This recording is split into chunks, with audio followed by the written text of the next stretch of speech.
There we go. The only thing I need now are my reading glasses. So we're gonna They're get on this top of your head. Are they? Just checking. Yeah. That's what my life has come to. All right. Teach Like a Rockstar podcast. Here we go. Steve Satterwhite in the house. Steve, have you ever done anything like this before? Not in a place like this before. In a rock star den of creativity. This is a den of all kinds of stuff, my friend. This is the intergalactic headquarters. Teach Like a Rockstar. This is where it all happens. What do you think? I took you on the tour. Tell me your impressions. It's you. Yes. Well, thank you. Now, here's the thing that we've realized, brother, is in the thousands of teachers that have been downloading and watching on YouTube, and man, I appreciate it all. Here's what they love, man. They love total authenticity. They love absolute real conversation, because what it's like, when they're driving to work and they're listening to this thing, it's like they got like a couple of people in the back seat talking. And they just have to be eavesdropping in on it. Yeah. And so the only thing that we ask of you is when you come in is to be absolutely real and honest in every way. And I'm going to ask you some heavy questions, and don't try to candy coat anything. Give us the truth. Deal? I would expect nothing less from you. Yes. All right. Teach Like a Rockstar podcast. And, one more thing. Last week we had Charles Aguillon on the show, and Charles is the associate principal at, I believe it's Eastview High School out in Georgetown. I might have messed that one up. But, and he is now the officially new director of fine arts coming to Lake Travis ISD. He's going to do an amazing job there, as he did for the last 17 years in Georgetown. And he did mention taking groups to Florida. That's one of the things he does on the side. Destinationsinflorida.com/ oh my gosh, I just forgot it. Student Youth Travel. Student-Youth Travel. Destinationsinflorida.com /students-youth travel. And if I mess that up, I'm going to edit this thing. How did you remember all that? Because I just looked it up online, and I thought I had it, and I lost it.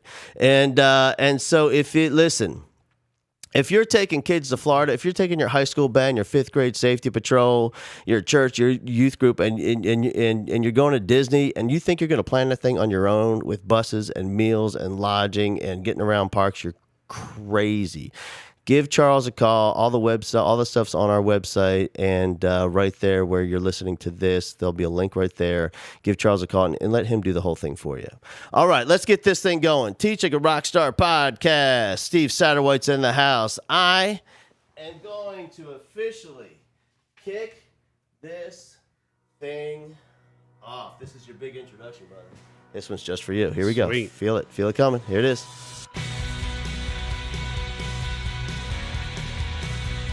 All right, Teach Like a Rockstar. Listen, we have shows coming up this summer. So far, we have 16 dates on the calendar. And I'm telling you, I'm going to shut this thing down. I'm getting old. I used to do about 25 in the summer. I'm going to shut it down around 20. So we have about 4 more dates that we're going to squeeze in there. But just this week, we added Alex, Oklahoma. Great small school. I think we have about 30 or 40 teachers coming out.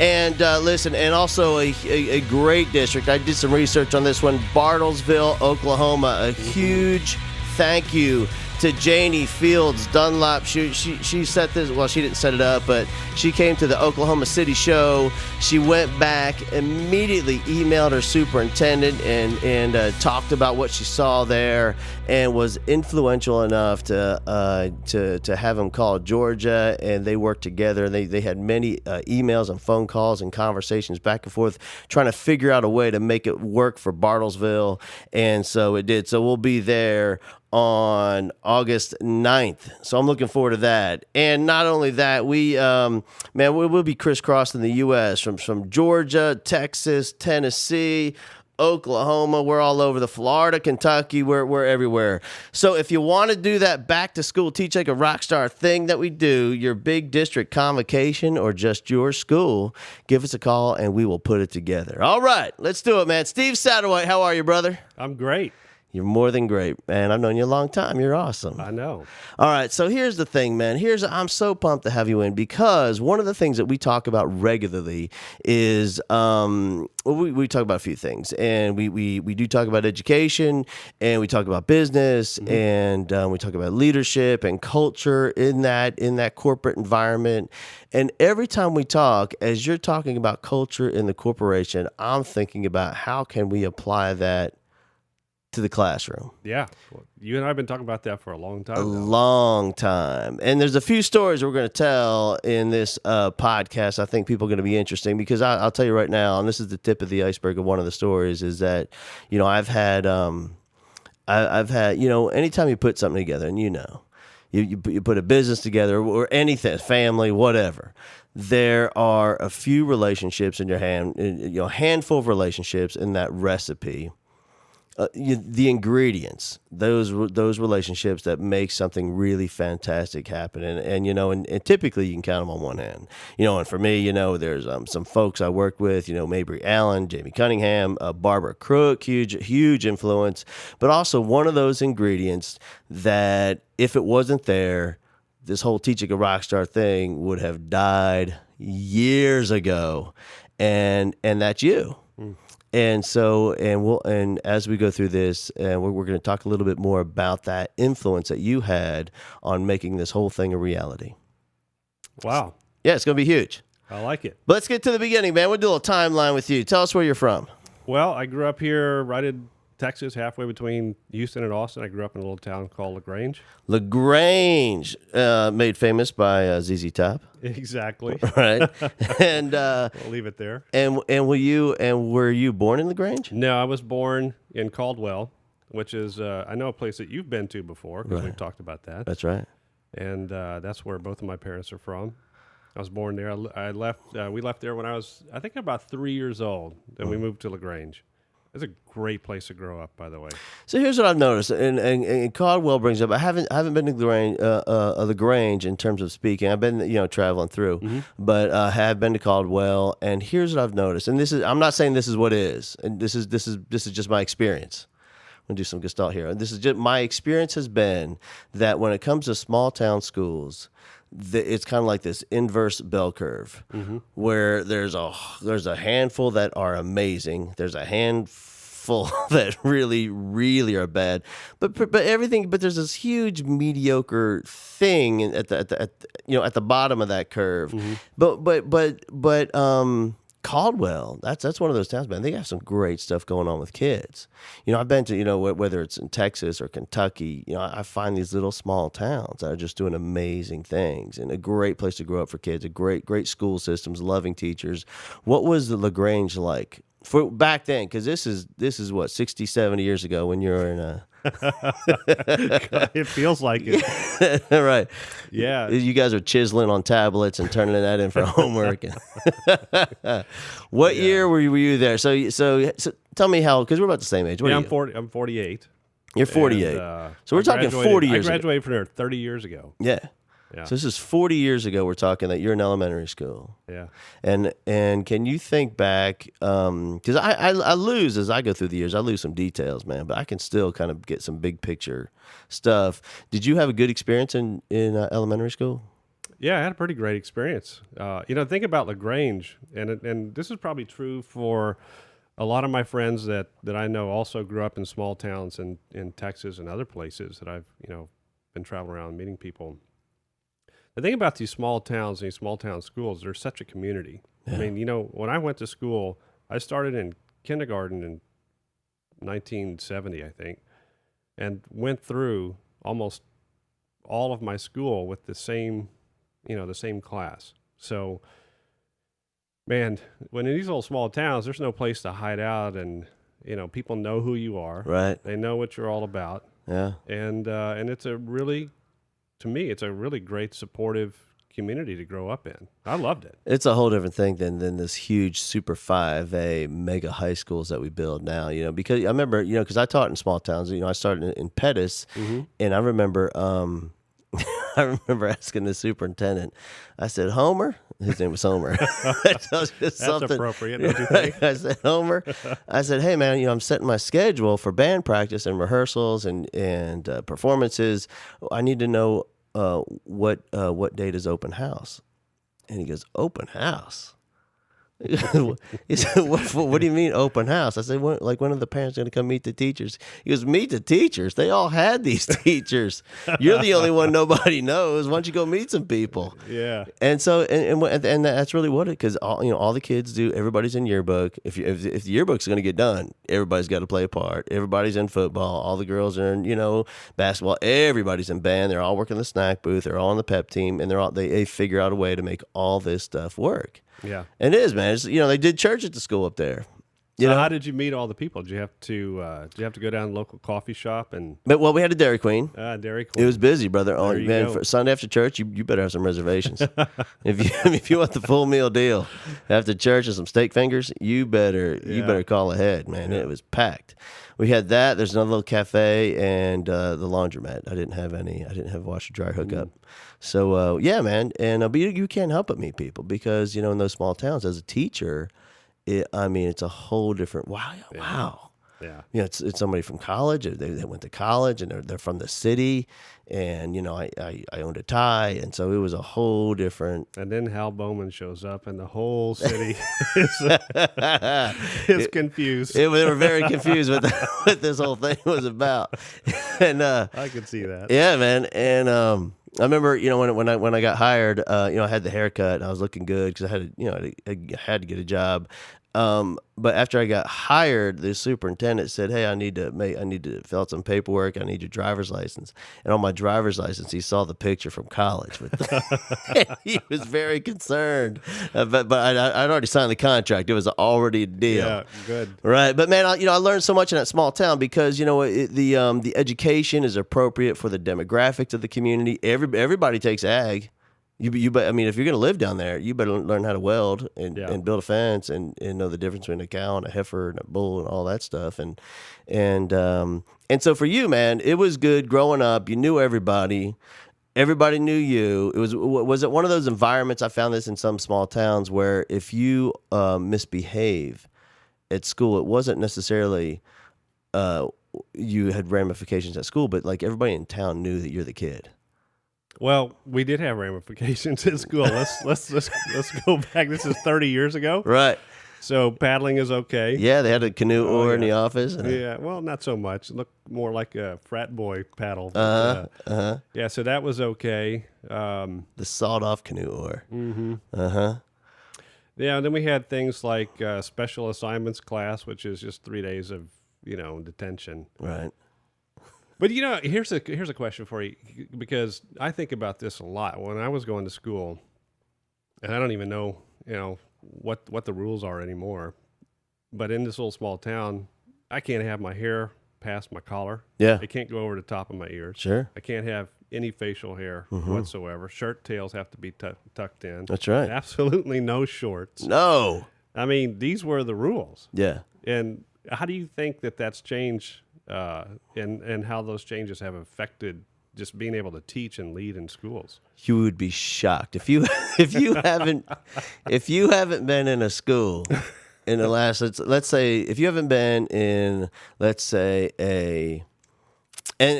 me just say they're all different. Yeah. But I'm talking like let's say half. Small town school. 50, well, yeah. Well, for a small town, it's a different story. But if you haven't been in like a suburb of a major city, like kind of like an upper suburb middle class, and see what goes on in there. Mm-hmm. And it's not just the dress, because that affects everything, man. Now it's a whole environmental thing, and it's language. Yeah. But at the same time, man, this is these are battles, and the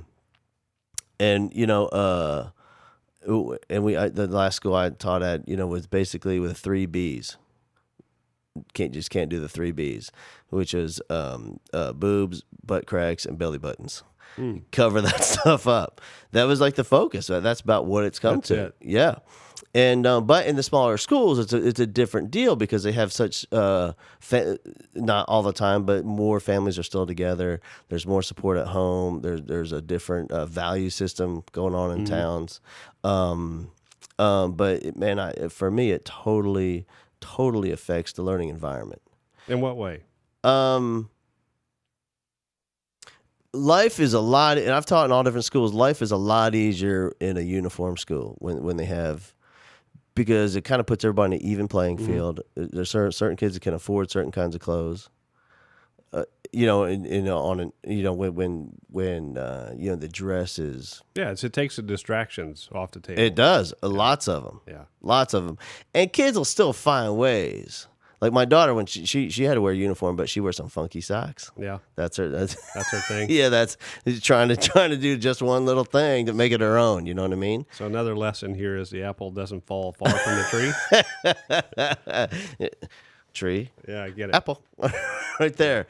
Yeah, so man, it is a challenging environment, and at the same time, that doesn't mean it can't work. Right. Because you can walk into a school and there's a teacher and it's a complete chaos in there. But you take those same kids and see 3 periods later in another teacher class and it's running smooth, baby. So, it comes down to who is standing before that classroom and leading that class. So in your elementary school, you're doing well. What was and then you go to junior high and people start like kind of excelling in a thing. Yeah. Athletes, musicians, writing, math. What was yours? Well, 2 things. One was back then in little town in Texas, you can't do sports and music at the same time, and I liked both.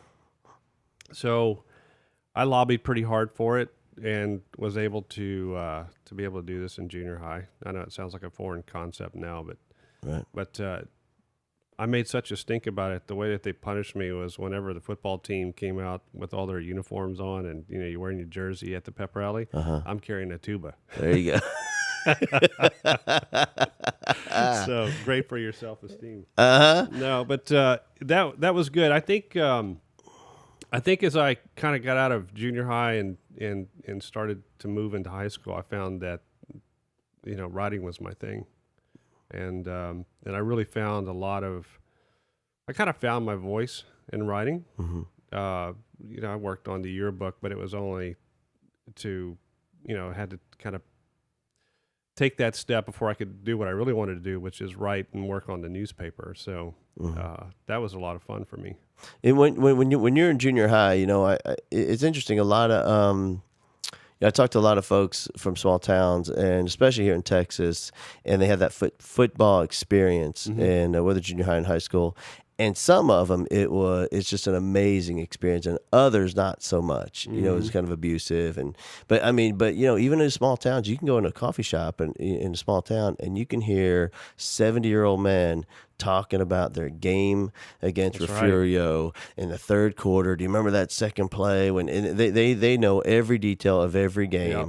And so, what was it for you? So you played some sports. You played football. I played football in junior high and basketball. How was it for you? I sucked at all of it. I played golf, which is, I think I was on the inaugural junior high golf team in LaGrange, and that was a lot of fun. Yeah. I had a good time doing that. And, so those coaches, the majority of our men for guy sports, did they have would you say it was a positive influence in your life or just not so much? I would say that my real experience with football was not a positive experience, and I wanted it to be because I wanted to play, and obviously I was a big kid back then. I'm a big kid now. And it was a sport that I really wanted to play and do well in. But we had a guy that was a first year coach, and so I think they stick all the first year coaches with 7th grade football. That's right. And have to pay their dues. Sure. And he had some challenges on how to lead on the football field, and it wasn't a great experience for me. Yeah. And so. For some kids it is, and some coaches. And I'll tell you what, if you want to see a real teacher, go find an amazing football coach. Yeah, sure. Standing out in 150 degrees at 2-a-days, teaching kids about footwork and protecting the football and teamwork, and see some amazing leadership and amazing teaching. Mm-hmm. But it doesn't all work that way. It doesn't happen anywhere, everywhere. So then you go to high school, and how did you do academically there? I did okay. It's funny. I was having breakfast with my oldest daughter this morning. I was telling her about how I did really well in some subjects and some subjects not. Right. I was telling her that, that for the most part, there were some things I really excelled in, especially around English and writing and things like that, which I think she also does. But math, not my thing. And so in junior high, I was at that time, I think you'd call it advanced placement classes now, or basically we're doing, high school math in junior high. Back then they called it smart kids. Yeah. Well, let me tell you something. I don't know how I got in that class. Obviously there's a clerical mix-up along the way. Yeah, because when I got to high school, I was doing high school math again. So I was sharing that with my daughter. So there's you in LaGrange with your abacus, sliding beads. Yeah, exactly.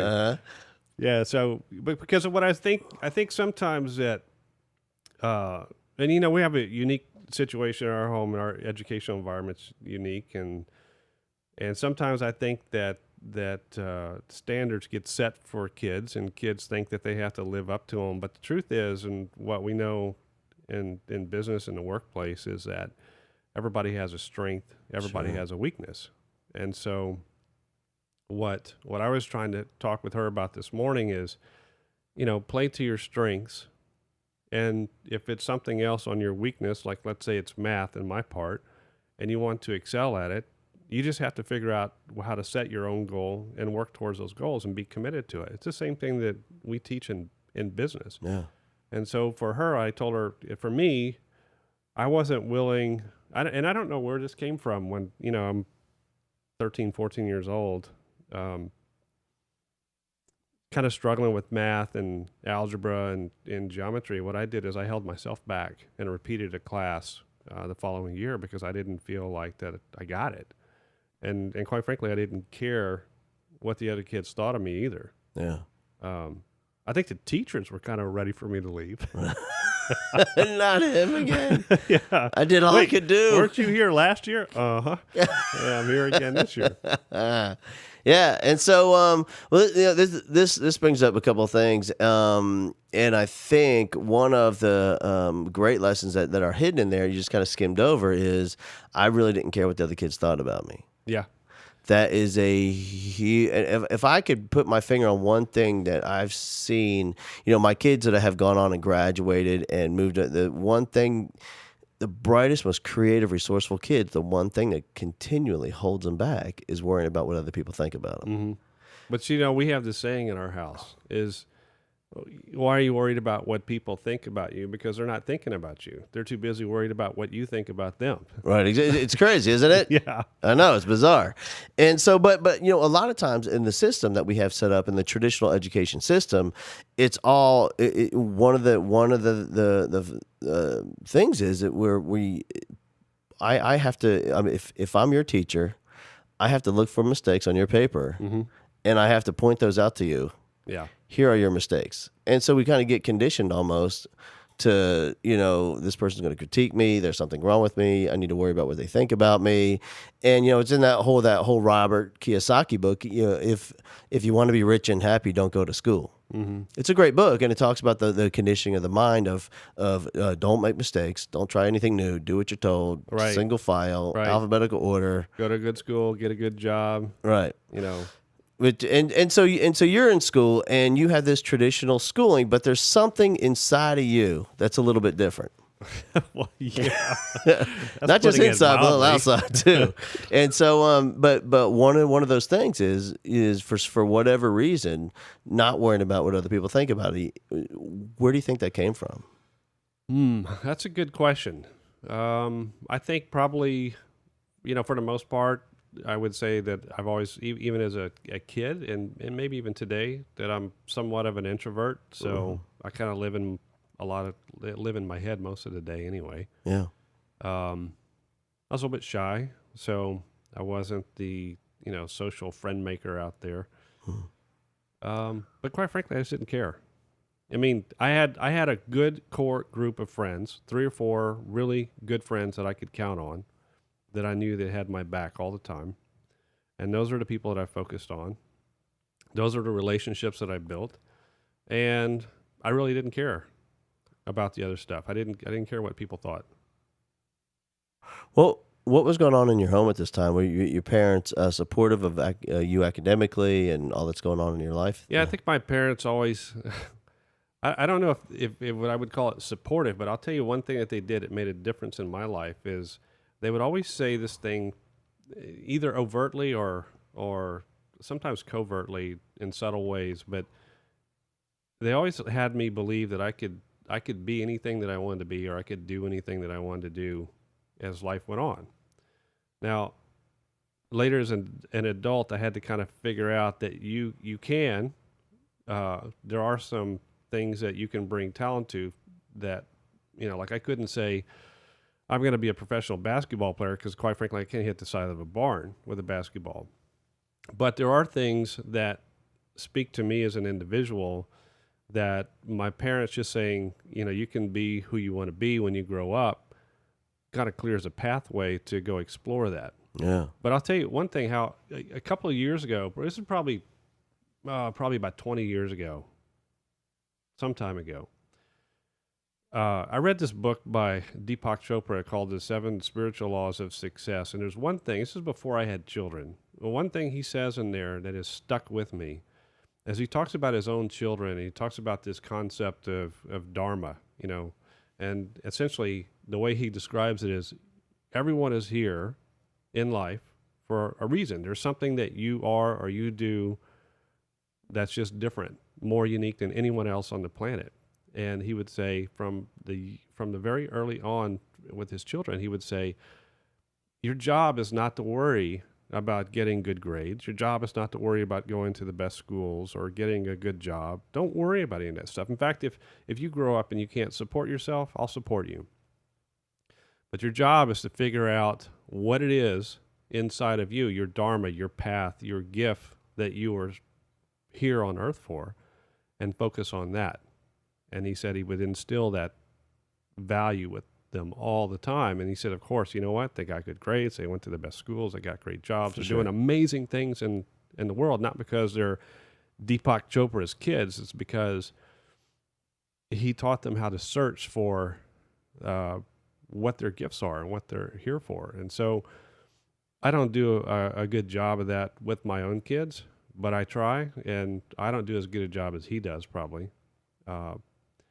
But I try, and I tell them this all the time. I have 3 kids, and I tell them that you're here for a reason, and your job is to figure out what that is and be that person. Don't be anybody else, because that's hard work. Yeah. Yeah, it's huge. And I think in the classroom, I think we get so caught up in, a teacher of a specific subject area. Let's say it's a, U.S. history teacher, and we're so focused on delivering that content and trying to getting the dates and the people and the places into the kid's noggin that a lot of times we're missing out on the story, which is a great vehicle. That story of history is a great vehicle for discovering those kinds of things. And then if you couple that with a teacher who's really passionate about it and comes in every day and demonstrate what passion looks like, assuming it's sincere and they really love that content, man, that's a great recipe for that kind. So, those kinds of lessons, I mean, it's not just about the house. You could do that anywhere, in the classroom, in the office. Yeah. Everywhere. Sure. When I got to college, there was a professor that that it kind of exemplifies what you were talking about. It's one of these guys that I remember. He says, he had this really thick East Texas accent. He said, "Hey, folks, today we're going to learn about government." And he said, "Now, this institution tells me that it's my job to tell you to go buy a textbook." And he said, "You go pick out anyone you want. That's fine. Don't matter to me because we ain't using it. Here's what we're going to learn about." He said, "You want to learn how a bill becomes a law? You want to learn how, the Texas Senate and House of Representatives work and lieutenant governor and how everybody gets elected? That's what we're going to learn right here." And what he did was he brought his passion about government and legislation and making laws in Texas that really benefit everybody. He brought that to the classroom, and I got inspired by it. Yeah. And he said, I remember this line. He says, "You can go buy that textbook." He said, "But the only thing that textbook is good for is so that you can learn the names of all the governors of Texas, so you could identify all the junior high schools out there in East Texas." Right. That's a good line. I love that. Yeah. And and so was he the kind of guy that would mix in the anecdotal stuff and all the stories within the lesson and all that? Well, he was a lawyer by trade. He worked in the Capitol for a long time. Mm-hmm. And so, he told stories. And the stories were what brought all of that stuff to life. Yeah. And plus his passion and his interest and wanting to educate kids and help them change their life and set directions. Yeah, man. So the content and then is camouflage, and in that story, the nuggets of knowledge are in there. That's right. The seeds are in the story, and as that story is going in, because I had one professor, two, and one was a history professor, and I remember just sitting there, and I'd never heard any of this stuff because I sort of paid attention in high school, but I just to get the answer right on the test. But he would tell these amazing stories, and I would sit there and think, what? George Washington and Betsy Ross were doing what? And then, but I would remember all the other, important details that went along with that, and that's great stuff. So you're in LaGrange, and how did you finish up, man, in terms of high school? Were you at the top of your class, at the middle, bottom? Where were you? 'Cause back then they sat you according, didn't you, at graduation? You everybody got a number. No, we were in alphabetical order. Oh, were you? Yeah. I think I've been to a few high schools. They put them in order, man. Yeah, well, when you graduate with 116 kids, the top 10 are really the top 10. Right. Yeah. Yeah. I wasn't in the top 10. I mean, I was one of these kids that I did okay academically, but it wasn't what my passion was. My passion was writing. I didn't apply myself to school except for the things that I really loved to do. Mm-hmm. And luckily for me, I had a couple of teachers that saw that and kind of saw that, I'm a little bit of a loner and kind of marched to the beat of my own drum. And so they didn't really make me wrong for it. In fact, but it didn't bend the rules either. But they really kind of created a pathway for me to explore that. Let's talk about those. And we've talked about that before. It was your journalism teacher, one of them, Mike Wallace. Mike Wallace. Yeah. And Mike Wallace taught at LaGrange High School. He did. And how long was he there? Do you know? I don't know how long he was there. I kind of lost touch with him after I left. Mm-hmm. I know that the last time I touched base with him, he went on to, well, I think he left there. He became a principal at Giddings ISD in Giddings, Texas. Right down the road. Right down the road. Rival, But the last time I checked in with him, he's a professor in Austin, I think at St. Edwards Concordia University. Mm. And so for you, what was the connection there? What was what was it about him that kind of brought you in and I think it was his style. First of all,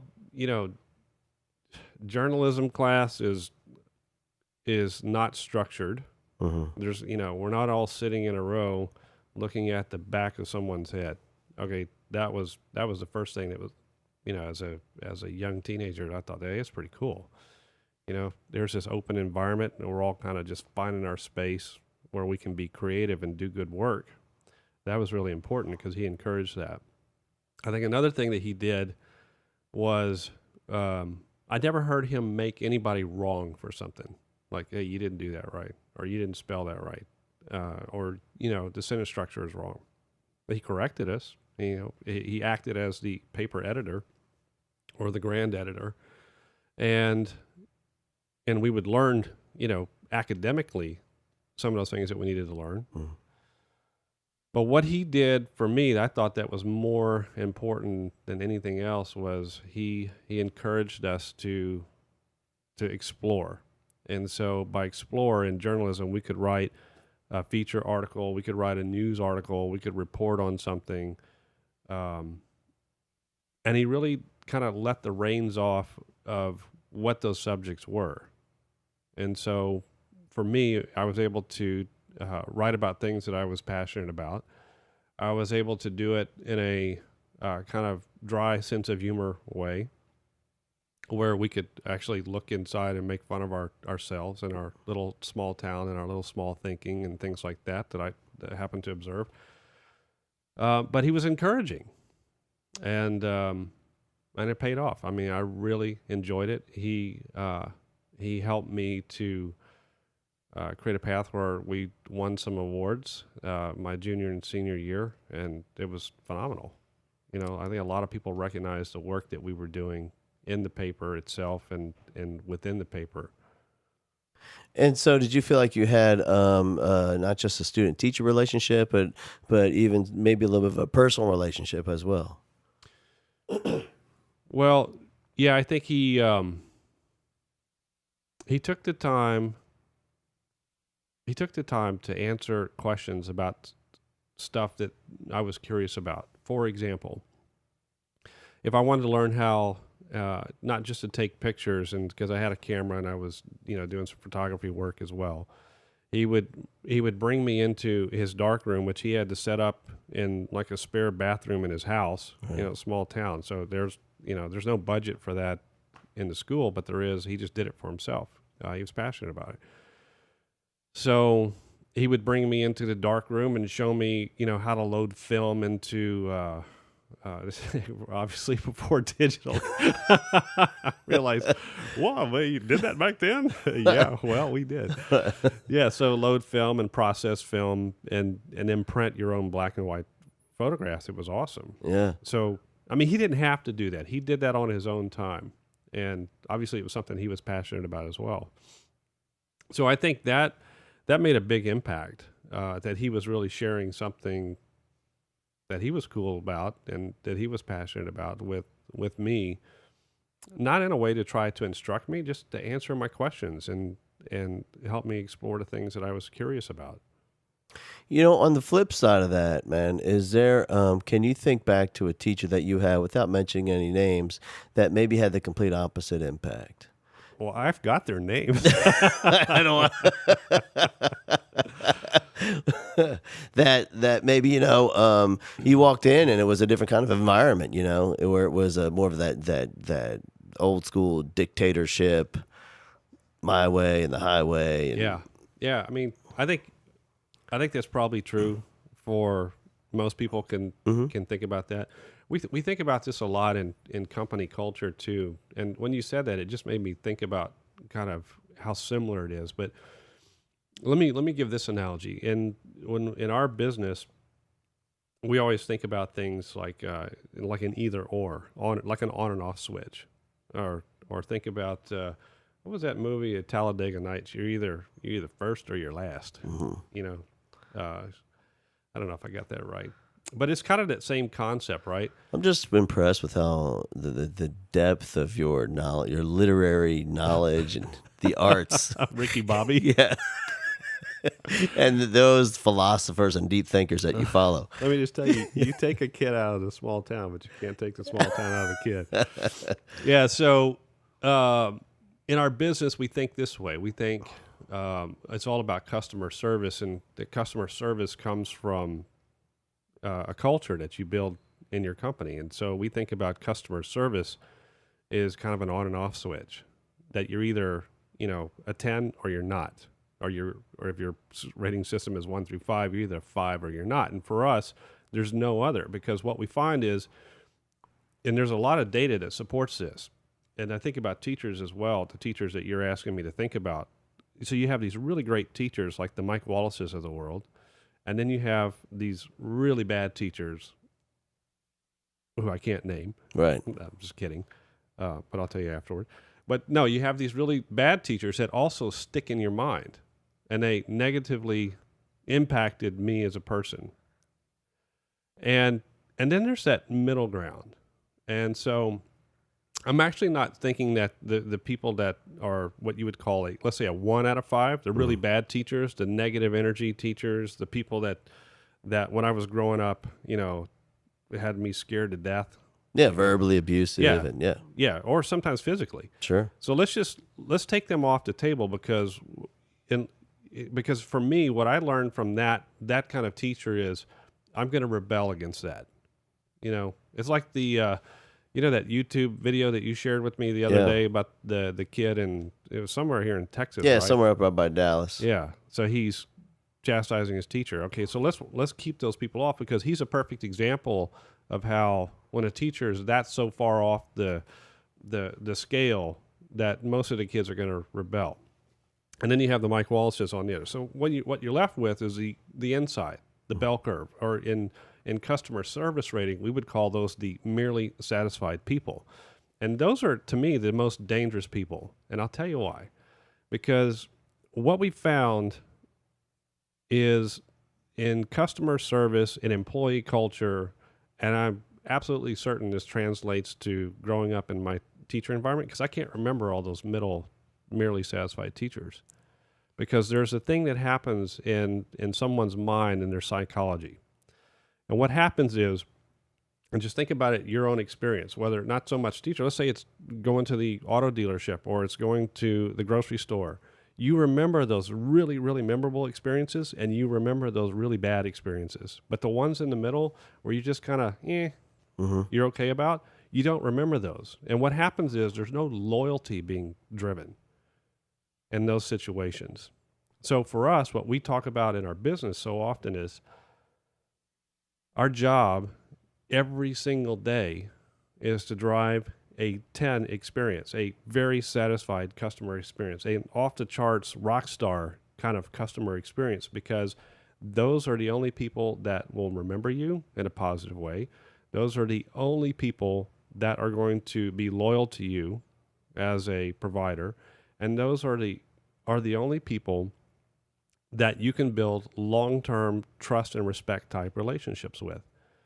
The other ones, the ones on the other end of the scale, just wipe those off the chart because it's such a small population anyway, and you're not going to be loyal to them. They're lost. So let's talk about that middle group, not the 5s, not the 1s, the 2, 3s, and 4s.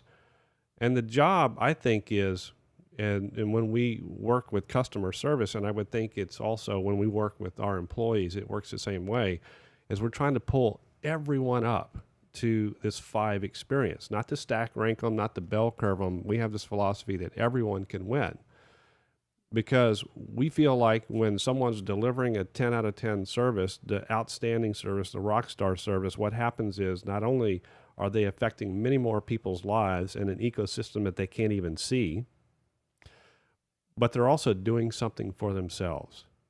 They're learning about themselves. They're the people that are most authentic, the most vulnerable, the most real. And that's where transformation happens. And so I remember those teachers. I remember the Mike Wallaces. I remember the other ones, but I don't give them much thought. It's those ones in the middle that I always think about, the little things that they could have done, the little things that they could do. Yeah. Little bitty things. Like tiny. Just acknowledgement, to see you, to hear you. Right. Those types of things. I think, man, one of the... We were just looking at, I'm working on a book in the other room, and you looked at some of those cards, and it's about revolutionizing a school building and a culture in a school. But what it is, I have all these cards, but each one of those cards are just tiny, tiny, little bitty tiny things. But if people would actually do that and take time, in fact, I know a guy that we talked a little bit about it, that he would just stop, and I learned it from him. I learned all the great stuff from great teachers, and he would just he was a principal. He would walk down the school and just stop a kid. He really doesn't even know the kid's name yet, and just talk about the amazing potential within that kid and make it clear, look him right in the eye, hand on the shoulder, that there is greatness inside of you, man. And in this school, my job is to find it. My job is to pull it out of you. And we're going to talk about it every day with you. And he'd move on. But that one tiny moment, that kid's going to remember that forever. Yeah. And so I think we get caught up that as an educator or a business owner or a leader and wherever in the church or the family, we have to have like these mountaintop experiences to shift a life. Yeah. But really, it's the tiniest thing that really could do it. Why do you think that more people don't do those tiny little things then? I don't believe they're aware of the power of it. Right. I think they get numb to what their experience is, and this is just it. Here's my job. I'm doing my job. I think they forget that though the magic that can happen with just a tiny little, it's that pebble in the pond, that ripple effect. Mm-hmm. It just vanishes somehow, gets squashed out of them. Yeah. It's life covers it up. Until they go to France for a while, and then they remember what it's all about, and they come back and do it. Exactly. Yeah. And so you're doing and Mike Wallace is having a huge impact on your life, and you graduate somewhere in the class, not at the top, not at the bottom. You're getting I graduated by. 16th. All right, and so. And so you through another clerical mix-up were admitted to a university. Can you believe that? And eventually was paroled from there after how many years? I was on the 4-5-6 program, which is 4 schools, 5 majors, 6 years. Perfect. And so you did it for 6 years, but you're working this whole time. Yeah. Putting yourself through school. Yeah. And real quick, give me a funny list of a few jobs you've had. Well, I worked in a couple of newspapers. Because that was still a passion of mine. Mm-hmm. And I worked at an automobile dealership selling Pontiacs and GMC trucks one summer. Because why? Well, that's because I was working for Montgomery Ward. I don't even know if they have that, if that place is even in existence anymore. I don't think so. But I was in Dallas the year after I graduated, and I was working in the lawn and garden department and sporting goods department of Montgomery Ward, right there in Dallas. And one day I decided I needed to buy a car, so I went down to the Pontiac dealership, and I was going to buy this cool new Fiero that was out in 1984. I remember those. And put my deposit down, and about 2 or 3 weeks later, the shop that I was at Montgomery Ward's went out of business, shut it down. And so I went back to go collect my check from the Pontiac dealership, and they said, "Why?" I said, "Well, because I'm going to be out of a job." They said, "Well, come work here. We'll give you a free car." There we go. I didn't even have to leave the premises. Can I start right now? So that's how I did that. And selling cars, working at newspapers, going to school. Yeah. Doing the whole thing, 4 schools, 5 majors, 6 years. And then upon graduation, like a responsible American citizen, you go out and start being a productive member of the workforce. And over the next few years, sir, is it true, in fact, that at some point over the next few years, you were either fired, quit, or some combination thereof of every job you've ever had? Yeah, something like that. Well, it depends. I always say that I was fired twice, but my wife says I was fired 3 times. And I said, no, it was twice. She said, okay, well, you quit before they fired you the last time. Right.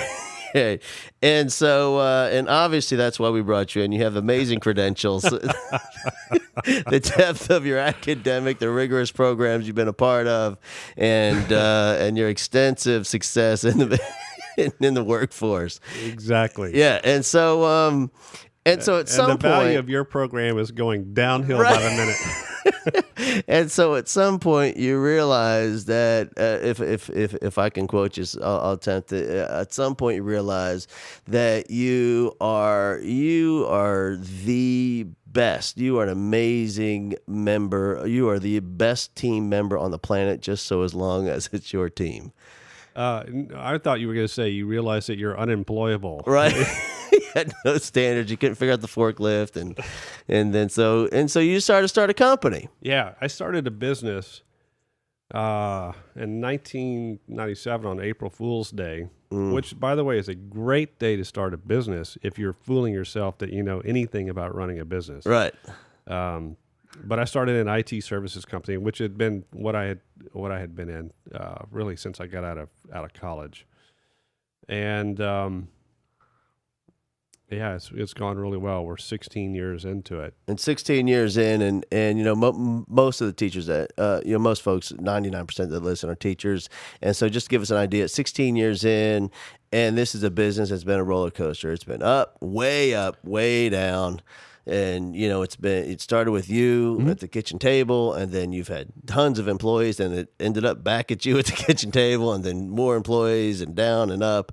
And so that's kind of the nature of things. And so where are you today? How many people do you employ? I don't know. Directly, indirectly, it's, you know, could be over 100 people. And then in terms of revenue, what do you guys do a year? What would you estimate? A lot. Well, let me back up and clarify one thing. We have been up, we have been down, and when you don't know what you're doing, that's how it works. But we've had some amazing things happen to our company, and really, kind of like we were talking about a while ago, about finding people that inspire you, and finding people that can believe in you. Those are really important, not only in school, but they're important throughout your life. And I've been really fortunate to find those people in my own life, those people that have helped me shape the business into what it can be. And so, yeah, it's going really well.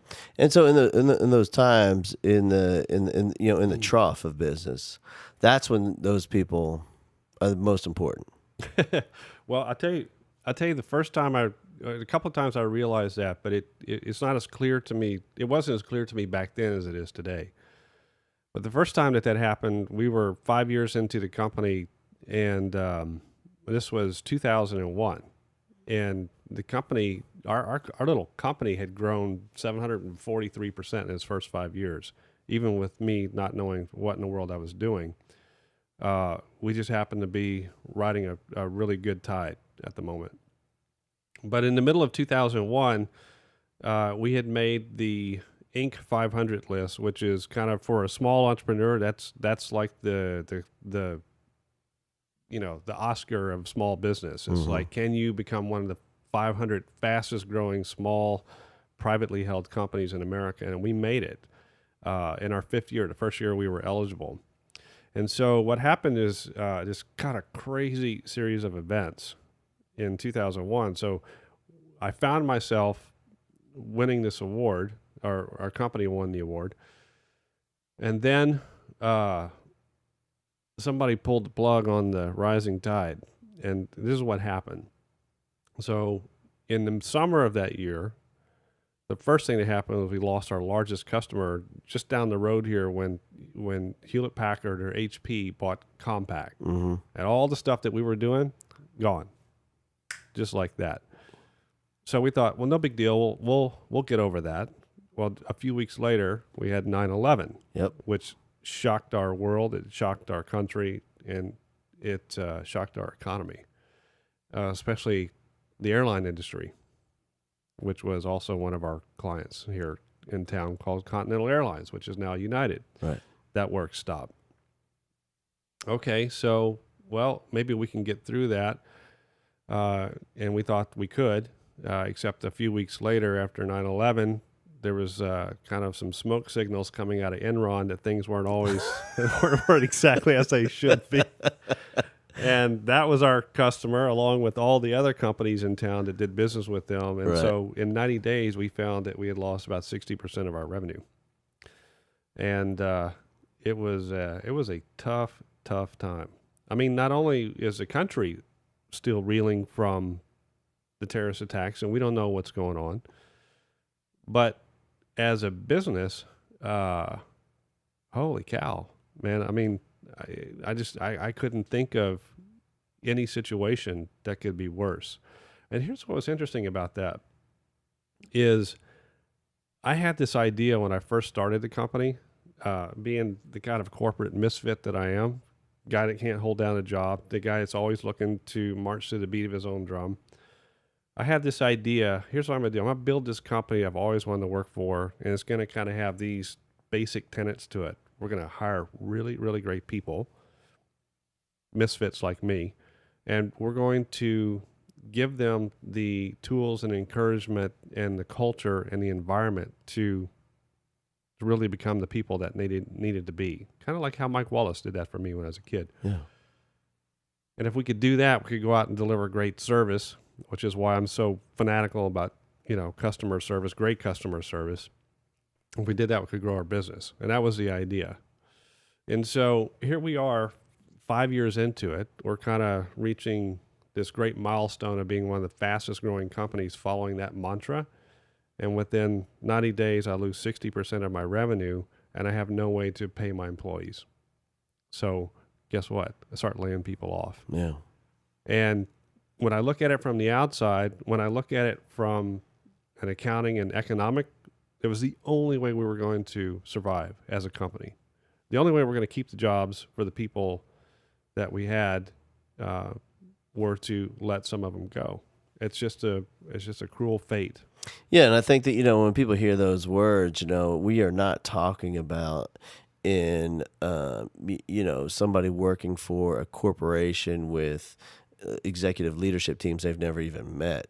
Right. And these are people I know. These are people that have been in my house right down the street. Yeah. These are people that I loved, cared for, fit the exact mold that we were trying to do. And so now I find myself in this situation where I'm having to sit across a table like this and say, I'm sorry, I can't pay you anymore. How can I help you find another job? Yeah. And some people got really angry about that. Some people felt betrayed. Some people lashed out. I don't blame them. There were other amazing people, by the way, that said, I understand. Thank you for this wonderful opportunity. I'll never forget you. And I won't ever forget those moments. But the company had to survive, and the company had, it's bigger than one person. A company is an ecosystem. And not only does it create jobs, but it supports families and it supports the community and pays its taxes. And we had to survive, and that's what we did.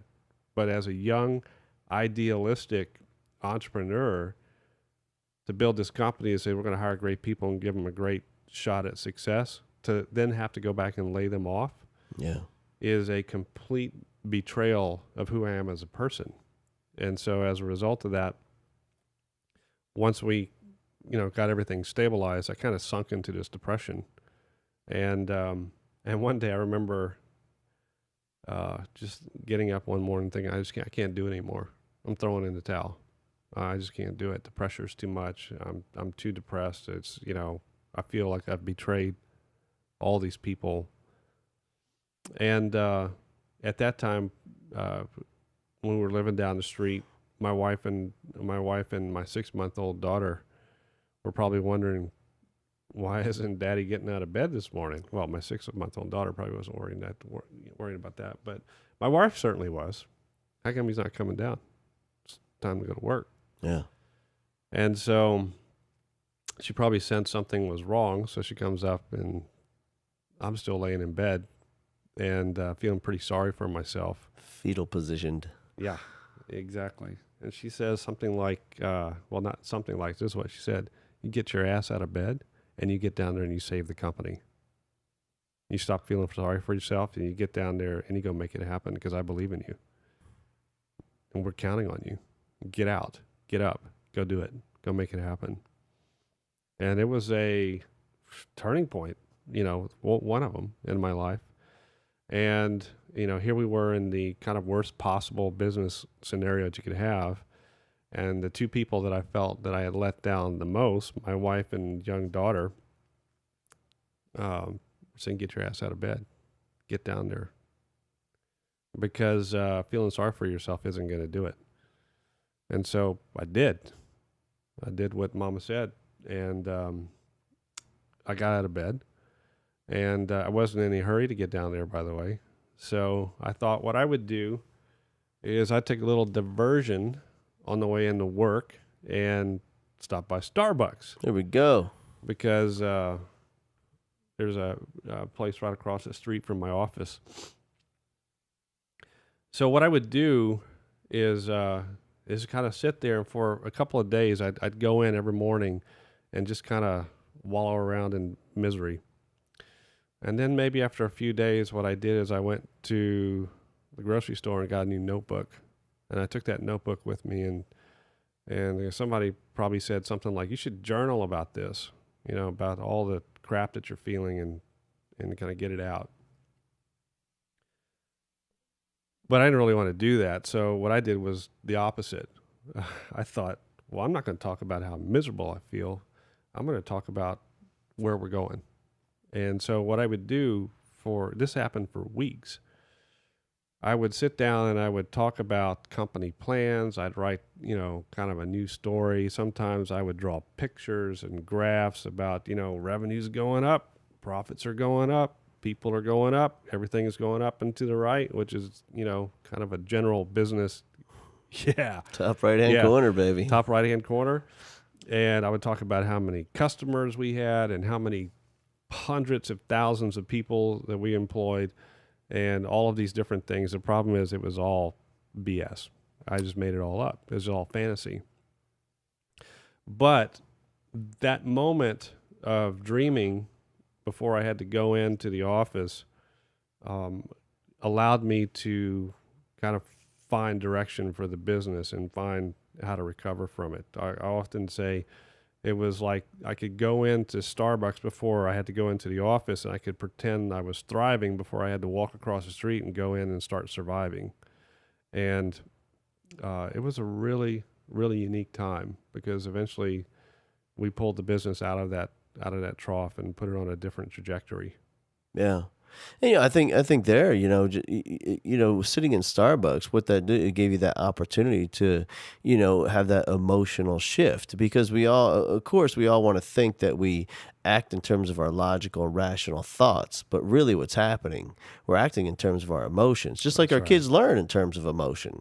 How they feel in that classroom determines what they're going to learn, how they're going to act, how they're going to behave, how they're going to perform academically.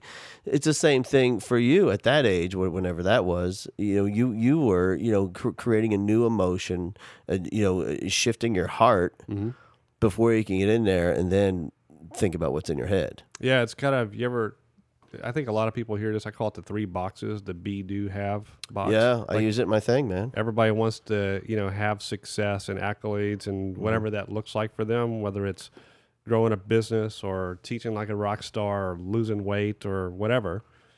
People want to have the result. And so then they kind of think about, well, what am I going to do to get there? But what we found, and I found this, personally, is until you can change your thinking, who you're being in that person, nothing really shifts. There's nothing sustainable. So for me, the way I use the 3 boxes that were equated to that time at Starbucks is I was dreaming. I was trying to kind of put myself emotionally there. Who am I going to be when we're so successful? Start being that person today, regardless of what the numbers look like, regardless of what, how well the business is doing or not. I needed to be that person. Later, I met this guy named Mason Jones, but he taught me a different way to say it. It's like you got to dress the part before you get there. And I think it's really, really important.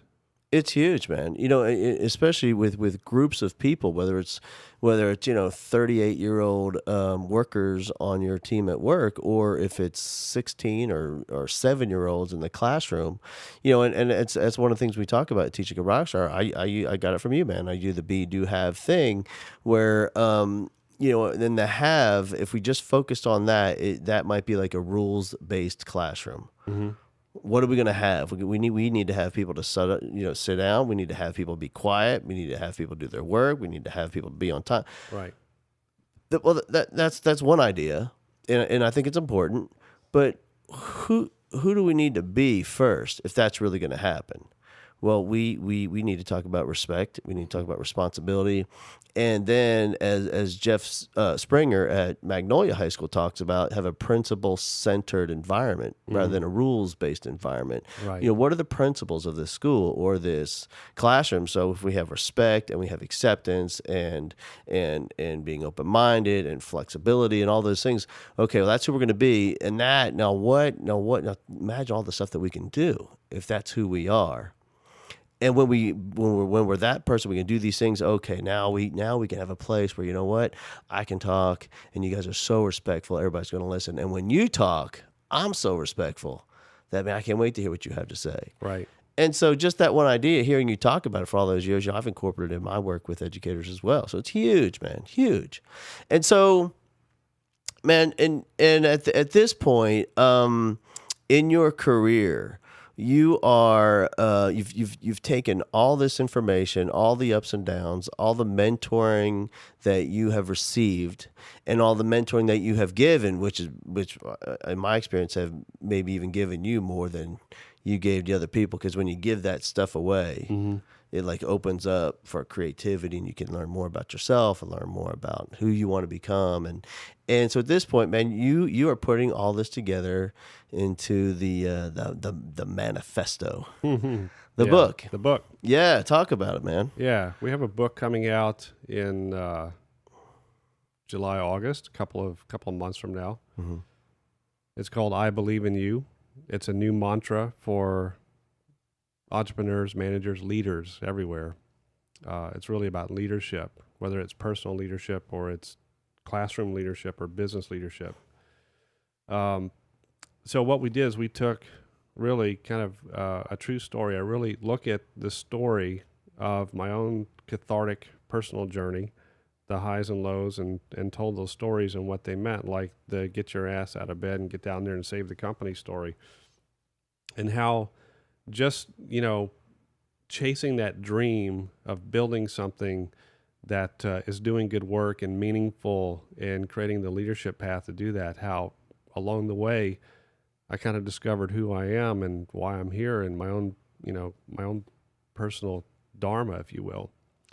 And so I'm really excited about it. I'm working with Dennis Welch, who I think he's been on the show, been on your show before. Yeah.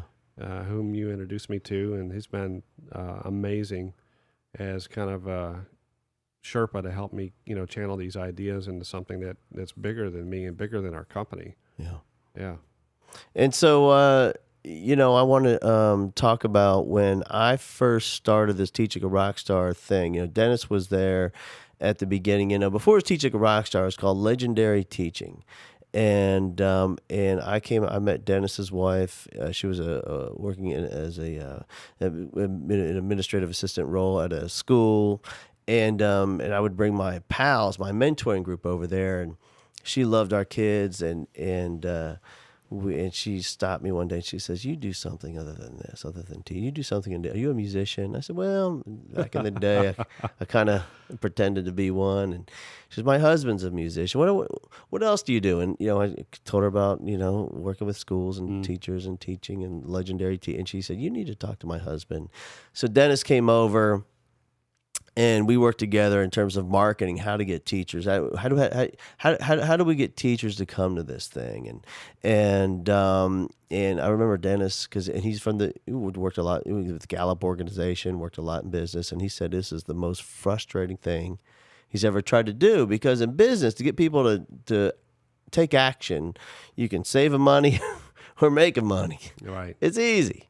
But with this, every teacher has a different driving force that compels them to go to a professional development workshop. So the hard part was finding what that is, because it's different for everybody. And how do you get it together? And then he looked at Legendary Teaching, the title of it, this whole description of it, and there's me, and he's like, "Brother, none of this, this doesn't make sense to anybody. You don't look like a legendary teacher." No. But the concept was, how do we have this legendary impact in the lives of kids, just like you do with your company and your employees and your customers? How do we impact their lives so they can take it out and pay it forward? And so he said that works, but he goes, and then he came to visit and he saw me with my kids. He goes, man, you know what you are? You're like the rock star, man. That's what you are. And we came up with this whole Teach Like a Rock Star theme, which I'm telling you, we teach the exact same content of how to have this legendary impact in the lives of kids. But now that we have this cool title and cool packaging, and it's more congruent with who I am, it just made sense. So he was really instrumental for me to really start the work, right? And you know what I decided? I estimated it's going to take me about a year to put this thing together, a full-time work. Mm-hmm. And I'm a teacher. I don't have a year. So I decided, you know what I can do? I can set the alarm every day for 4:00. I can get to my double wide. I would teach it, you know, we were a little overcrowded in the school. We had the double. They called it the Villages of Cy Springs. Yeah. Really, what it was, a trailer park, and I had a double wide, and I figured I could get to my double wide early, and if I could get there by about 5:30, I could work till 7:30 before the kids come, and that would give me 2 hours. And if I can do that 4 or 5 times a week, that's a full day at the end of the week. Yeah. And if I can do that for a few years, that's a full year, man. And so I'd start this process of going in, having no clue. I'd get my 3x5 cards. I start writing ideas down, thousands of ideas. And I spread them across the floor. It would take up the whole classroom floor, and I would just stare at them. And then I'd try to reorganize them and try to put them in some sort of order where I can communicate this information without telling teachers what to do. Because everybody hates to be told what to do. But how can I plant these seeds in the mind of a teacher to make it their own idea, and they're going to go out and use it and do it in an emotionally compelling way? And then I tell you, when you do that and you sit by yourself in a double wide at 6:30 in the morning, you get pretty discouraged. Yeah. And I would clean those 3x5 cards up. I'd throw them in a trash can. I think it's the most ridiculous thing. I mean, what am I even trying to do? And then I would quit, man. And I'd quit. I just cannot. I don't even know what I'm doing. I know I'm supposed to do something. I can't figure out what it is. And then it'd be like clockwork, man. You'd show up at the house. Maybe we'd have a family thing, bringing the kids over, or I'd see it at Starbucks. And you'd say, how's that thing going? And I'd say, oh, man, it's great. Like we all do. And you'd say, no, really, how's it going? I said, man, I don't know. I can't do it, man. It's just, I cannot figure it. I don't even know what I'm doing at this point. And then you would tell me, you'd look me in the eye and say, brother, listen, you're the guy that is changing how teachers relate with kids. That's you. And there's kids waiting for you. There's teachers waiting for you. The teachers that have lost it. And you're the guy that's supposed to re-inspire them and remind them why they're in the classroom. And you're the guy that you know what? There's amazing teachers right now that it's going to cool off.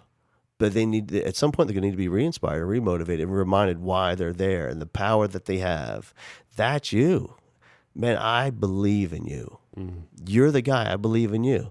And you know what I do? What? I'd set that alarm, freaking alarm for 4 a.m. And I'd get back in a double wide. And I'd get my cards out of the trash can. Yeah. And I'd spread them back out on the floor. And I'd start writing and start working and start writing. And then I'd work for another few months. And then I realized, you know what? The last 6 weeks I just worked, those ideas are so stupid. It would never work. And they're just bad. And you can't fix a bad idea. And I'd be so frustrated. I spent 6 weeks, and that is just ridiculous information that would never work. Theoretically, it always works, but when you put it in practice, because I wasn't interested in what works in theory. I want to know what works with kids. And it was just bad. And I would be so discouraged, and I'm not going back. It's it. And I quit. And dude, I quit so many times. And like each time I would be in that trough somehow. Call it what you want, the universe, whatever. There'd be you standing next to me at the Halloween party down the street. Yeah. Dressed up in a silly outfit. How's that thing going? Oh man, it's awesome. No, really, tell me. Well, man, I just wasted 6 weeks of my life getting up at 4 o'clock in the morning. I had some really bad ideas, and I thought I was on to something. It seemed like the right thing to do. Man, listen, that's awesome. think about those 6 weeks, because the next idea you come up with is you would never got there without those 6 weeks. Yeah. Those are the most valuable 6 weeks. It doesn't seem like you produced anything. Maybe you didn't, but without those 6 weeks, this big idea that's coming next would have never happened. Man, I believe in you. You're the guy. You're the guy that's going to make a difference. I believe in you. And you know what I would do? Set that alarm for 4 a.m., get back in my double wide, and it probably happened, I guarantee it, I don't even know, at least a dozen times in those 4 or 5 years. At least a dozen.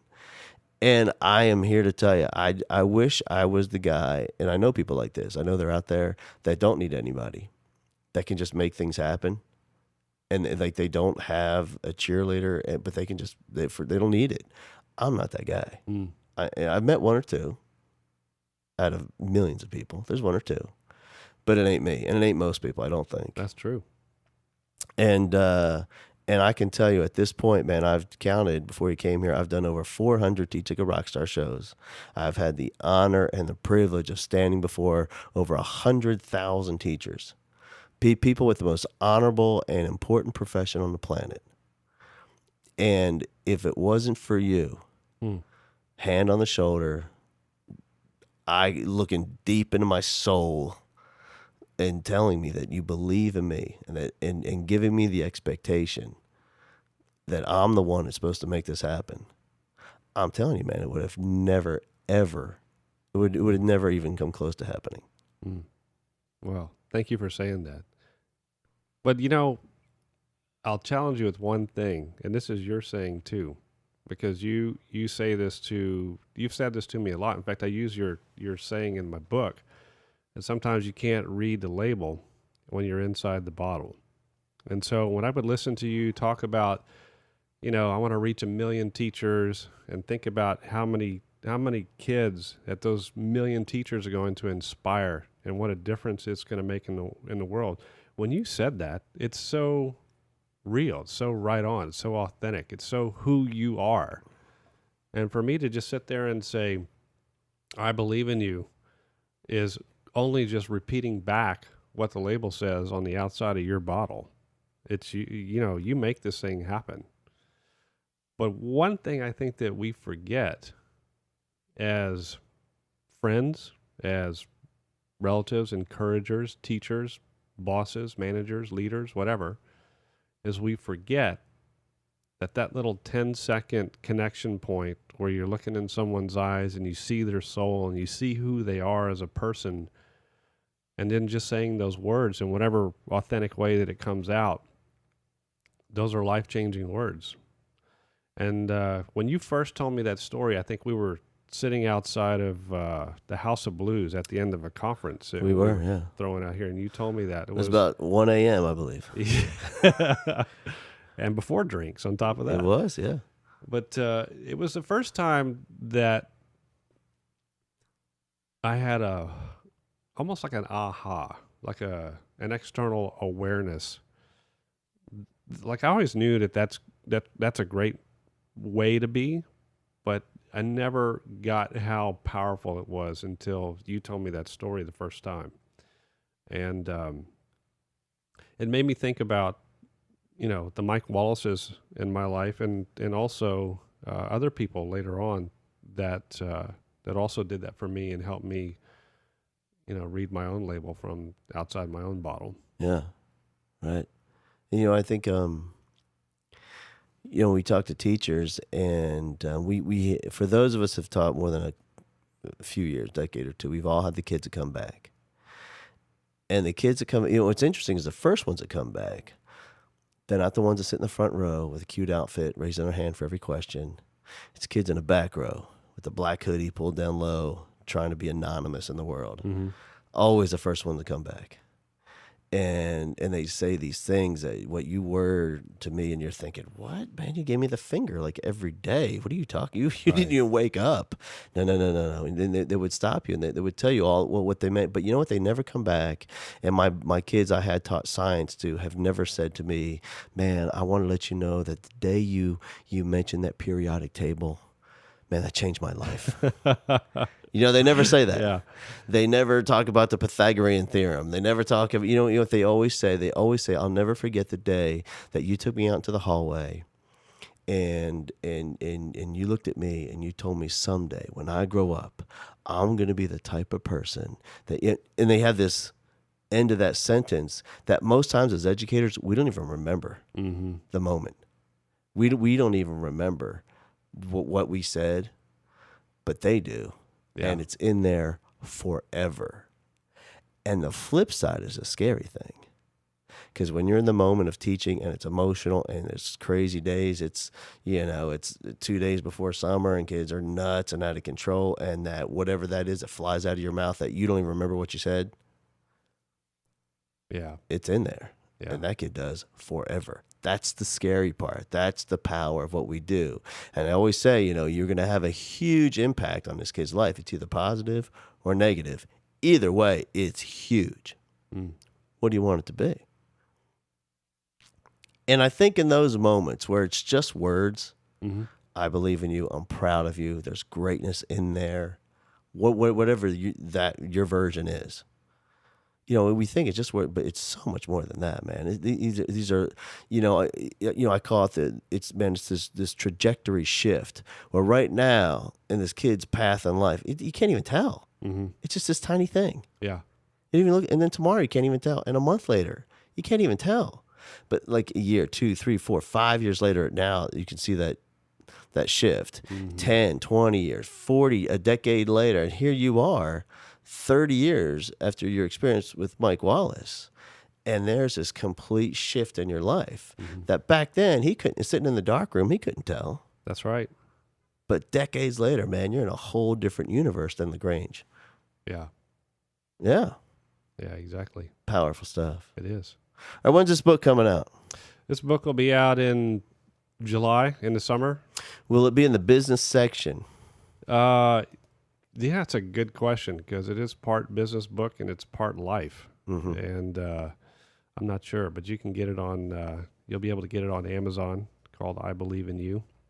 Here's the thing, man. People ask me, like, where did I come up with all this content? And, like, I'm smart or something for Teach Like a Rockstar. And, a lot of it, where I got? What? Going to business conferences, sales conferences, business section, reading, everything, Chip and those guys, right? And even Blanchard, that old stuff. And, I think we get, because, a lot of the educational stuff that we read, a lot of the books that come across, it's theoretical stuff. And as we say in my little show, I'm not sure about you, but I'm not sure that anything that's ever happened in theory has actually happened in my classroom.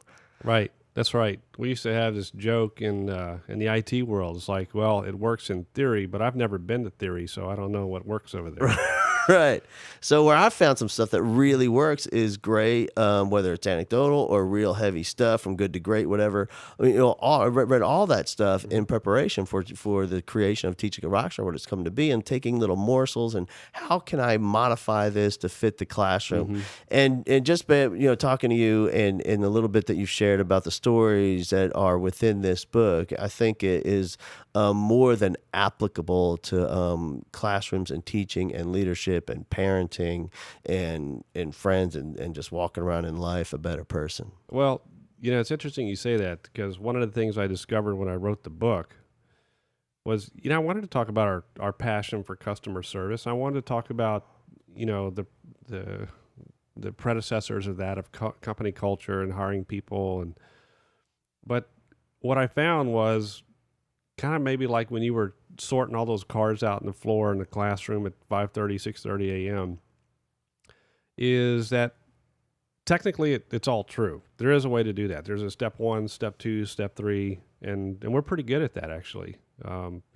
16 years later, tens of thousands of projects and Fortune 500 companies around the United States. I mean, we're pretty darn good at it. But what I found in writing the book, though, there's something that started to emerge. It kind of caught me off guard a little bit. And it's what you're talking about, Hal, is how these little universal truths kind of permeate everything that we do, whether it's parenting, or whether it's business, or whether it's teaching, or whether it's, talking to the girl at the coffee shop. And one of the things that first started me on this path of bringing awareness to it is thinking about my own children. And as a father, what are the things that if I were my young daughters or my young son, what would I want to hear from my father, or, from their father, from their perspective? And they are things like, I believe in you. I see you. I hear you. I acknowledge you. I appreciate you. I'm grateful for you. I'm grateful for your life. I love you. I care about you. And it kind of dawned on me one day that those little children grow up to be students, and they're in classrooms, and those little students go out and get jobs, and they work for companies like ours. And guess what? Here's what they want to hear. Do you see me? Do you hear me? Yeah. Do you acknowledge me? Do you see how I'm different? Do you see the contributions that I make? Are you willing to ignore my flaws? All those same things. And so we developed this whole concept around that, and talk about it quite extensively in the book, but we don't talk about it in theory, and we don't talk about it in here's how you should do it, because I don't believe in coulda, shoulda, woulda type discussions, because people they tune out. What started to work was when we just told our story. And most of the stories are not happy sunshine and lollipop stories. They're stories about losing 60% of your business in 90 days and having to lay off people, or having to deal with, some really crazy stuff. And telling the human element side of it. And so I suppose, and my theory is, that the reason why that works and people can understand the universal truths is we were just willing to be authentic and real and raw and emotional about the stories that took place in our business over 16 years and how it all came about. Because for me, that's how I learn. I hear stories. I get to observe people's experience, and I learn from that experience, not from some, smart academician, who wrote a book about how good companies became great and then how the great companies failed later on. It doesn't really move me. I want to know about you. I want to know about your experience and how your experience inspires. And so I suppose that maybe you could bring that into the classroom as well. If teachers are willing to be real and authentic and share something vulnerable about themselves, shift happens, man. Things move. It's the thing that I think moves our business, inspires our people. How do you use that in the classroom? In terms of authenticity, here is the absolute truth. And so many teachers go through this experience, is when they come into the classroom and they're first year teacher, which is immensely challenging year. And we lose 50% of teachers in the first 5 years. No kidding. 50% washout. And I'm not saying it's a bad thing. This ain't for everybody. But they don't know that, because they did student teaching I wish I had student teaching at the beginning of the coursework instead of 5 years in. They would know what this thing's really about. But in addition to that, this is the only profession on the planet almost that what's expected of a 30-year veteran expert teacher, the same thing is expected of a day one teacher. You got to produce the same results. And by the way, we're not talking about dollars here. We're talking about the future of people's lives. Mm-hmm. There's a lot at stake here. That is just an insane amount of pressure. And just like any profession on the planet, you don't know what you're doing. Because you didn't, the guy at college that stood behind a lectern and wore a bow tie that wrote that book, he hasn't seen the inside of a classroom in 20 years. He doesn't know what's going on. So you're not really prepared. And many times when you did your student teaching for your 3 full weeks, they put you with some different teachers that they had been there long enough so they earned you to get you in there and put you to work and make you do something so they didn't have to do it. So the training's not really there. And I'm not saying everywhere. There's some amazing schools, up in Tyler, Texas, they do a phenomenal work with their first year teachers. But as a whole, nationwide. And what they tend to lean towards is this dictatorship thing. Shut up, sit down.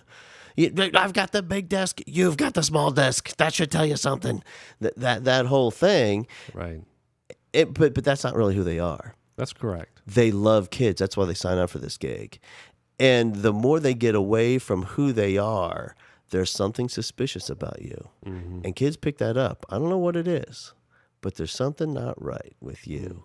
And then even if you're a little, you kind of come back to who you really are. Now they can, but there's still, if you're not there, kids are really, I don't know about this one. And you'll see behavior that represents that. Yeah. The kids aren't thinking that. It's a subconscious emotional thing that happens within the heart. There's just something not right about that one. And you'll see the behavior that reflects that. And now if you couple that with who these kids are and now remember who these kids are. This is a generation of kid that they know about everything, brother. They watch, they know, we have 24-hour news. And on both sides of the aisle, we have 24-hour news. They know about a president in the Oval Office with an intern with a blue dress. They know the details. He was a pretty respected guy at the time. They know about Tiger Woods, right? And all what he did with it. And Lance Armstrong, probably one of the most respected people on the planet. And look, cheater. Yeah. Look, they know about all the governors, right? And like this with governor in New York. What was his name? Anthony... say it. I didn't go to that class. Anthony Weiner. That was his name. Was that not a red flag? Right? And the one that went hiking on the Appalachian Trail in the Carolinas. He just got voted back in. Yeah. He's back in. Yeah. Incredibly respected. And look what they did. There's no telling what you're capable of. Right? And so the only thing left isn't really about this respect thing. It's really about living your life so completely real and authentically in front of those kids every day, even on your worst day, and admitting it. Yeah. You know what? Yesterday, that whole thing when I was screaming at the front of the classroom and I knocked the water over and I went into the computer and the steam came up and you guys were laughing, the sparks shut up and it shorted out the building. Yeah. And then you ran out the door when the bell rang. Do you recall? Mm-hmm. I thought you might. You see what happened in that moment is I let you all become in charge of my emotions. And you did an excellent job. You were very effective. However, today I want to take that role back. I will be in charge of my emotions. But thank you for your efforts. I'm sure there's some time in the future that you'll have another opportunity. But in the foreseeable time we have together today, I will be in charge of my emotions. Yeah, but see, that's being authentic. Exactly. It's what it's all about. And that's what the kids, it's the last thing we have, you know? It's the last, it's the only thing there ever was, in my opinion. But, I think years ago, kids learned to fake it. Well, they're a teacher and they went to college, so you should do it and they're an adult. Right. Well, all right, I'll play along. They didn't really believe it. But they played along. Not so much anymore. So I think you're right, man. It's that complete authenticity, being absolutely real, talking about what you love, talking your failings, what you're passionate about, what modeling what a learner looks like. What are you working on in your life, man? Talking about that in front of the kids every day. That creates a family in that classroom, or we call culture in your company, a culture in a classroom that produces amazing results, produces amazing kids. And when the crazy thing about education, man, at this point, and the research has been done, it's in, when we can create that in a classroom and the kids go out and, oh, by the way, we're teaching whatever, chemistry. For some reason, those kids that have been in that environment remember more about the content of that classroom, even if they had no interest in chemistry. Mm-hmm. But because of the environment, that culture that was there, they remember more than any other class. Yeah. It's fascinating. I get it. Yeah. And you see it, not just, and we do it in schools, but it's the same thing with adults. It's true. It's true. We had I tell you, I think about this story a lot. And we have this amazing woman that works for us. Her first week on the job, this is a time when our company was growing really fast. And we had outgrown the space that we were in. So we're all kind of crammed together in this big room and trying to wait for some new space to open up and expand the business. And so we're all sitting in this open environment and she draws the unlucky card of having to sit by me. And so she's a really dedicated kind of worker. I mean, she's really wants to do not just a good job, she wants to do a phenomenal job. Takes it serious. And anyway, first week into the job, she says, "Do you have a minute?" We're sitting this far away from each other. I said, "Yeah, what's up?" She goes, "I gotta tell you something." And I'm like, "What?" "I made a mistake." I said, "A big mistake?" She said, "I don't know, but I made a mistake, and I think you're going to fire me." I said, "Hold on just a second." So I stood up in the room, and I said, "Anybody here ever made a mistake?" And I hear Jay across say, "You mean today or this week or since I've been here?" And, Cora down the hall said, "Yep, 3 of them this week." It's like that kind of deal. And I said, "Okay, Helen, so here's your job. Go make some mistakes. Don't make the same mistakes over and over again. Just go make some mistakes and learn from your experience and get out there and try and be real and be vulnerable." And you know what? She runs the biggest part of our business today. Amazing woman. Yeah. And just giving her permission to be herself, to be her strengths, to be her flaws, to be all the things that she is in between, allowed her to really blossom and become this incredible employee. It's cool. I don't even think of her as an employee. I think of her as, she's Helen. She's a person. She's real. She's fantastic. Part of the family. Yeah, exactly. Yeah. We in this last podcast we had Charles Aggie on, and he was talking about, empowering teams of teachers. Too often they're conditioned. In education, nothing really much changes as you become a student to a teacher. Mm-hmm. As students, we sit in the classroom and you're told to do it by the teacher. And then as a teacher, we get in a group at the meeting and you're told to do it by your principal, And what they do, they empower these teams of teachers and how to work, who share kids from different across disciplines and do amazing work. And the more they empower them, the more hands off, the more responsibility give them, as you know. The more they thrive, where in education, we're a little bit behind the corporate culture where, if you guys have learned this years ago, it's not always in practice, but at least the knowledge is there. This is something that, is really finally starting to happen. And even at the top levels of the building, one of the best principals I ever had, his name was Alan Meek. And Mr. Meek, I went down there and there's a thing I wanted to try in my classroom. I said, "Hey, listen, there's something a little news going on. Something might be a little nutty. I just want you to know if you hear some noise down the hall, this is what's," and he stopped me and said, "Hey, Listen, I would much rather you come in here apologizing for stuff rather than asking permission." Yeah. Well, all right. Yeah. He says, "I trust you, man. Go get crazy. Go get your crazy on in there." And I did. And, it changed everything for my teaching that year in that school, And I think it's the same thing in trying to provide an environment where people they feel empowered to not just do their job, but to make it more than a job. Yeah. We call it moments of truth. And I think you alluded to it a while ago. As you think about it, in every moment, you're either giving great service or you're not. You're either giving great employee culture or you're not. You're either inspiring people or you're not. There's no middle ground. There's no, okay. Yeah. And so, it's amazing to me how simple it is and yet how easy it is to forget when you're having a bad day, or like you're describing that teacher a while ago. It's like, "Hey, do you remember yesterday when I knocked over the water and yelled at you?" Because life happens, right?